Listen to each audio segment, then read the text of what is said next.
السلام علیکم ورحمۃ اللہ۔ سوال ہے کہ کیا میت کو غسل دینے کے بعد غسل فرض ہو جاتا ہے اور غسل دینے کی فضیلت کیا ہے؟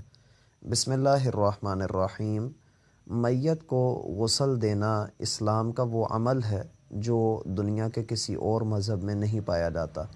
اللہ سبحانہ و تعالی نے پوری زندگی میں انسان کو پاک صاف ستھرا رہنے کا حکم دیا ہے، اور اس کے رخصت ہونے کے وقت بھی انسانوں کو، جو اس کے ورثاء ہیں، جو اس کے قریب ہیں، ان کو یہ حکم ہے کہ وہ جب اس کو رخصت کریں تو نہلا دھلا کر صاف ستھرا کفن پہنا کر اسے اللہ کے سپرد کریں اور اس کے لیے خیر و برکت کی دعا کریں۔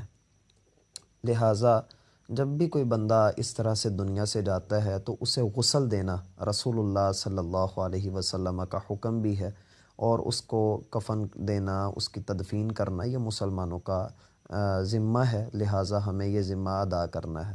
اس لحاظ سے کہ اگر کوئی بندہ میت کو غسل دیتا ہے، کیا اس پر بھی غسل فرض ہو جائے گا؟ اس میں 3 قول ہیں۔ پہلا قول تو یہ ہے کہ وہ غسل کرے گا، جبکہ دوسرا قول یہ ہے کہ نہیں، وہ وضو کرے گا، اور تیسرا قول یہ ہے کہ اگر اس کا وضو ہے تو پھر وہ میت کو غسل دینے کے بعد صرف اپنے ہاتھ دھوئے گا۔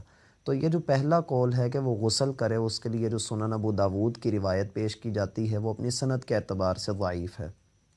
دوسری بات یہ ہے کہ میت کو غسل دینے کے بعد اگر کوئی بندہ غسل کر لیتا ہے تو کوئی حرج کی بات نہیں ہے، اور نہ ہی یہ سنت ہے کہ کوئی بندہ جو ہے وہ لازماً غسل کرے۔ اگر بندہ کر لیتا ہے تو کوئی بھی مسئلہ نہیں ہے، اور اگر نہیں کرتا تب بھی کوئی مسئلہ نہیں ہے۔ جیسے کہ ایک صحابی نے دوسرے صحابی کی میت کو غسل دیا اور بعد میں خود غسل کیا، تو لوگوں نے ان سے پوچھا کہ کیا یہ فرض ہے؟ کہا نہیں، یہ فرض نہیں ہے، بلکہ میں نے تو گرمی کی شدت کی وجہ سے غسل کیا ہے۔ تو اس لحاظ سے بندے کو چاہیے کہ وہ بندہ اس بات کے اوپر غور و فکر کرے۔ اور پھر دوسری بات یہ پوچھی گئی کہ اس کا اجر کیا ہے؟